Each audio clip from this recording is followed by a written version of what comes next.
Exclusive ground report हमारे संवाददाता आशुतोष मिश्रा ने भेजी है।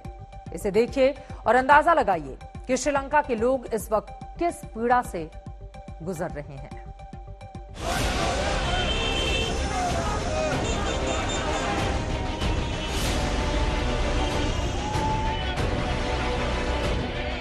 आर्थिक संकट के सामने श्रीलंका के लोगों की लड़ने की शक्ति अब खत्म हो रही है। महंगाई के सामने हिम्मत जवाब दे रही है। खाने पीने की चीजों की भारी कमी ने जनता को कमजोर बना दिया है और सरकार के आश्वासन अब कांटों की तरह चुभने लगे हैं। कोलंबो की सड़कों पर उतरे ये लोग सत्ता में बैठे लोगों से इतना चिढ़ गए हैं कि हर चेहरा बदलना चाहते हैं, फिर चाहे प्रधानमंत्री महिंद्रा राजपक्षे हों या राष्ट्रपति गोटबाया राजपक्षे। कोलंबो की सड़कों पर विरोध प्रदर्शन का सिलसिला रुकने का नाम नहीं ले रहा है और अब कोलंबो की वीवीआईपी सड़कों पर प्रधानमंत्री के आवास से महज कुछ मीटर की दूरी पर ये टूरिज्म बोर्ड का मुख्यालय है, हेडक्वार्टर है, जिसके ठीक नीचे सड़कों पर लोग प्रदर्शन करने उतरे हैं। अगर आप ये देखिए, ये शेफ की यूनिफॉर्म है, ये वो लोग हैं जो लजीज व्यंजन पकाते हैं, जो हॉस्पिटैलिटी इंडस्ट्री से जुड़े हुए यहाँ के तमाम 4 सितारा 5 सितारा होटलों में काम करते हैं। और साथ ही ये जो बैनर लेकर के यहाँ पर उतरे हैं, इन बैनरों पर मैसेज है कि टूरिज्म को बचाया जाए, क्योंकि अगर पर्यटन नहीं होगा, पर्यटन यहाँ के विकास में बहुत बड़ा योगदान देता है। और अभी ये जो बैनर पोस्टर है, तमाम सारे मैसेज ये हैं कि इकोनॉमी को बचाया जाए, पर्यटन को बचाया जाए, टूरिज्म को बचाया जाए, क्योंकि अगर टूरिज्म नहीं रहा तो जाहिर है विकास दर पर असर पड़ेगा। पहले ही स्थिति बहुत खराब है, तमाम सारे जो होटल हैं वो खाली पड़े हैं, टूरिस्ट छोड़कर जा रहे हैं। जो साल भर पर्यटन के लिए जाना जाता है, यहाँ पर टूरिस्ट की बुकिंग आती है, वो कैंसिल हो रही है और इसीलिए हॉस्पिटैलिटी इंडस्ट्री के लिए सबसे बड़ी चुनौती आई है। और अब इसीलिए जो प्रदर्शनकारी हैं वो सीधा प्रधानमंत्री आवास से महज कुछ मीटर की दूरी पर, ये जो आप आवास का इलाका देख रहे हैं, यहाँ पर प्रधानमंत्री खुद रहते हैं और इसीलिए अब तमाम सारे लोग जो हैं ये बैनर पोस्टर लेकर के इस वीवीआईपी इलाके में पहुंच गए हैं प्रदर्शन करने के लिए कि टूरिज्म बचाया जाए, पर्यटन बचाया जाए। जनता का आरोप है कि दो भाइयों ने पूरा देश डुबो दिया। श्रीलंका में अब न खाने को अनाज है, न ही कमाई का कोई जरिया, और ऊपर से महंगाई इतनी ज्यादा है कि जेब चल रही है। गरीब तो छोड़िए, अच्छे अच्छे पैसे वालों की हिम्मत जवाब दे रही है। श्रीलंका में अगला बड़ा संकट खाद्यान्न का आने वाला है, क्योंकि खाद की भारी कमी के चलते धान की कमी हो रही है,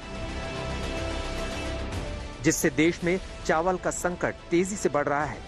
हालांकि भारत ने 2 दिन पहले चावल और डीजल की खेप भेजी है, लेकिन संकट इतना बड़ा है, ये मदद बहुत सीमित साबित होने वाली है। साल 2021 में श्रीलंका ने नई खेती की नीति अपनाई, जिसके तहत जो केमिकल फर्टिलाइजर से, जो खाद, रासायनिक खाद थी, उनसे वो ऑर्गेनिक खाद पर शिफ्ट होने लगे। उसका असर ये हुआ कि किसान तैयार थे नहीं, जमीन के बारे में शायद अध्ययन किया नहीं गया। हालांकि राष्ट्रपति राजपक्षे की ओर से कहा गया था कि रासायनिक खाद नुकसानदायक होते हैं, साथ ही देश के पास विदेशी मुद्रा भंडार कम है तो वो इंपोर्ट नहीं करना चाहते। उसका नतीजा ये हुआ कि खेतों की पूरी फसल खराब हो गई।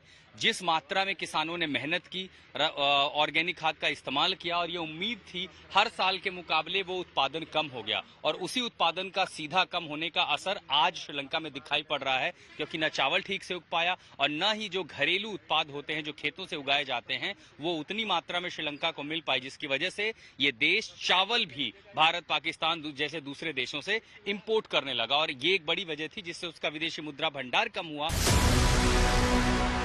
जो श्रीलंका अब तक चावल को विदेशों में एक्सपोर्ट करता था, वो अब इंपोर्ट यानी आयात पर निर्भर होने वाला है। लेकिन परेशानी ये है कि सरकार के पास पैसों की भारी कमी है, इसलिए दूसरे देशों से चावल खरीदना आसान नहीं होगा और देश में खाने का संकट बढ़ने वाला है। श्रीलंका की एक बहुत बड़ी आबादी जो पर्यटन पर निर्भर थी, वो सेक्टर भी पूरी तरह बर्बाद हो गया है। श्रीलंका के बीचेस को देखने दुनिया भर से लोग आया करते थे, वहां गिने चुने पर्यटक बचे हैं। कोलंबो में समंदर के इन किनारों पर अब सन्नाटा है। आमतौर पर टूरिस्ट जो होते थे, पर्यटकों से ये गुलजार रहता था। इक्का दुक्का चेहरे अगर मैं देख लूं, उसके अलावा मुझे यहाँ कोई दिखाई पड़ता नहीं है। ज्यादातर यूरोप से, अमेरिका से, यूके से, ऑस्ट्रेलिया से, कई सारे देशों से, दुनिया भर के सैलानी, भारतीय भी होते थे जो यहाँ पर आते थे, और ये जो पूरा तट है, ये किनारा जो है समंदर का, ये गुलजार रहता था। लेकिन अब इस क्राइसिस के चलते ज्यादातर सैलानी चले गए हैं और उसके अलावा बहुत ज्यादा आ नहीं रहे हैं। तो कई सारे ऐसे रिजॉर्ट हैं जो बंद पड़ गए हैं। इन किनारों के साथ साथ बड़ी आजीविका जुड़ी होती है यहाँ पर बोट चलाने वालों की, वाटर स्पोर्ट्स की। लेकिन अब अगर आप सब देखेंगे यहाँ ठीक मेरे पीछे, ये सब सन्नाटे में है, नाव जस की तस पड़ी हुई हैं। इनसे जुड़े हुए जो लोग हैं, जो इस पेशे से जुड़े हुए हैं, वो बेरोजगार हो चुके हैं। श्रीलंका की जीडीपी का एक बड़ा हिस्सा टूरिज्म पर निर्भर है, लेकिन कोरोना की मार ऐसी पड़ी कि ये सेक्टर बर्बाद हो गया और अब आर्थिक मंदी के चलते दाम इतने बढ़ गए हैं कि बाकी पर्यटक श्रीलंका आना ही नहीं चाहते। पिछले कुछ दिनों में दुनिया भर के पर्यटकों ने श्रीलंका के होटलों में बुकिंग कैंसिल करवा ली है। आर्थिक संकट का असर होटल इंडस्ट्री सहित पूरे टूरिज्म सेक्टर पर पड़ रहा है।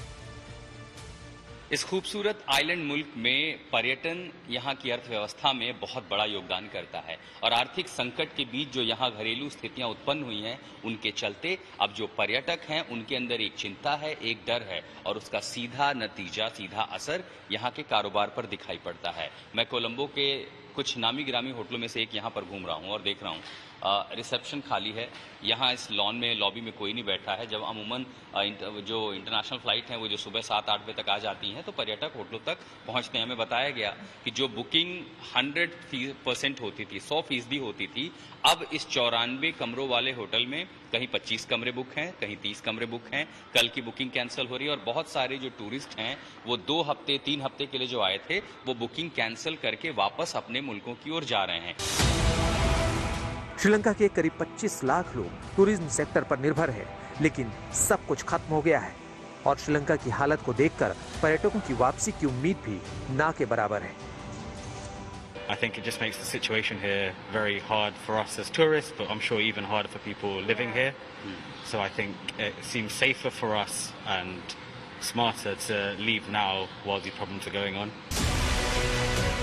श्रीलंका की आर्थिक बर्बादी में राजपक्षे सरकार की नीतियों का बहुत बड़ा रोल है और ऊपर से चीन की दोस्ती भी इतनी भारी पड़ गई कि पूरे देश को गिरवी रखने की नौबत आ गई। आज चीन से लिए कर्ज की कीमत पूरा देश महंगाई की आग में आहुति देकर चुका रहा है और राजपक्षे सरकार अपने मंत्रियों से इस्तीफा लेकर इस अग्नि को शांत करने की तरकीबें खोज रही है। आशुतोष मिश्रा, कोलंबो, आज तक।